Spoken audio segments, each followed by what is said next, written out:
Mr. Rosenberg, what happens if I'm in a building or a store, a place that serves the general public? I mean, we've all seen those videos on TV, where the lady pours the water on the floor and then jumps and, oh, I hurt myself.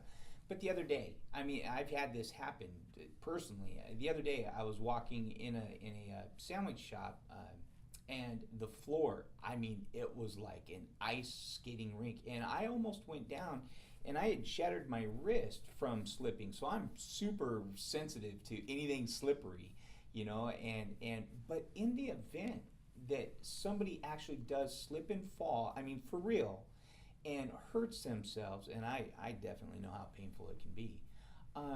What would be the proper procedures?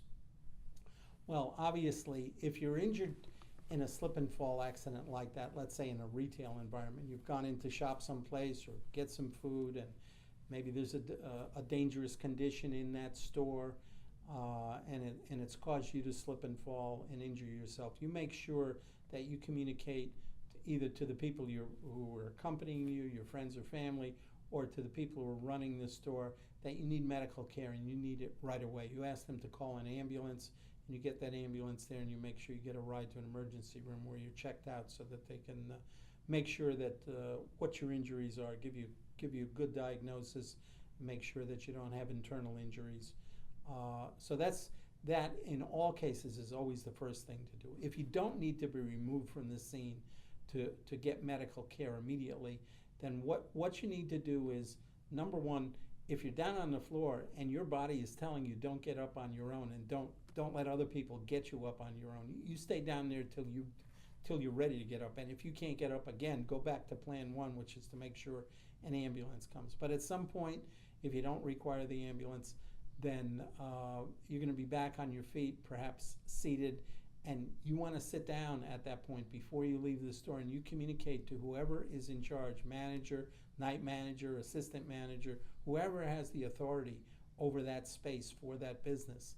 You give them your name, you tell them what caused you to fall. If you can walk back to the place, you show them what caused you to fall. You make sure that you get their name, that you get their phone number, that you get their promise that they're going to report this to headquarters or to an insurance company. And if possible, you want to ask them for a copy. You ask them to file this report in writing with their company, and right then and there you ask them for a copy of it, and they may give it to you. It may be company policy not to give it to you, but if you ask them for it right at the beginning when everybody's upset and concerned, in fact, they may give it to you, and it's important that you have it.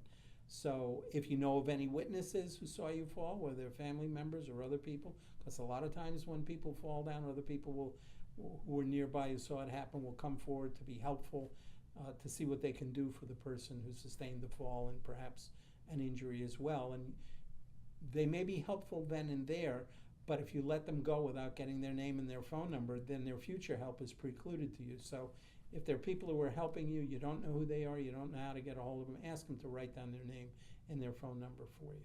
So later on, when you need testimony, when you need somebody to say, yes, you fell, it wasn't your fault, that box was out of place, that shelf was rickety, whatever caused you to fall, it's always helpful if you have what we call an independent witness to give testimony to that. Because that'll stop the insurance company from trying to make it look like it was your fault when it really wasn't. And these situations can be difficult.